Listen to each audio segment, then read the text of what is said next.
সুবর্ণ এক্সপ্রেস বাংলাদেশের প্রথম বিরতিহীন আন্তনগর ট্রেন। সুবর্ণ এক্সপ্রেস ঢাকা চট্টগ্রাম রুটে চলাচলকারী একটি জনপ্রিয় ট্রেন, যেটিকে অনেকে জমিদার নামে ডাকে।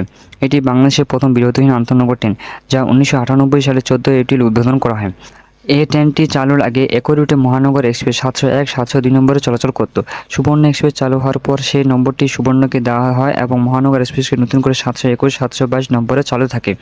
ট্রেনটি ঢাকা চট্টগ্রাম পর্যন্ত 346 কিলোমিটার, প্রায় 215 মাইল পথ অতিক্রম করে, যার গড় সময় লাগে 5 ঘন্টা 20 মিনিট। ট্রেনটির সাপ্তাহিক বন্ধ সোমবার। প্রাথমিকভাবে ইরানি সবুজ হলুদ এয়ারব্রেক কোচে ট্রেনটি চলাচল করত। 2007 সালে রক্ষণাবেক্ষণের সমস্যার কারণে এর একটি পরিবর্তন করে চীনা সাদা এয়ারব্রেক কোচের রেক চালু করা হয়।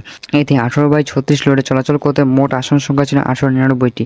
এদের মধ্যে বিশেষ সময় যাত্রী চাহিদার উপর নির্ভর করে 22/44 লোডে চালানো হতো। 2016 সালে ইন্দোনেশিয়ার লাল সবুজ কোচ রেখে প্রতিস্থাপনের পরিকল্পনা করা হলেও তা বাতিল হয়। পরবর্তীতে 2020 সালে 20 অক্টোবর 2019 সালে ব্যাচের নতুন ইন্দোনেশিয়া কোচ দ্বারা প্রতিস্থাপন নিশ্চিত হয় এবং 3 নভেম্বর থেকে ট্রেনটি নতুন রেখে চলাচল শুরু করে। সর্বশেষ 2023 সালের 6 জুন থেকে দক্ষিণ কোরিয়া থেকে আমদানিকৃত আধুনিক কোচের রেক দিয়ে ট্রেনটি পরিচালনা করা হচ্ছে।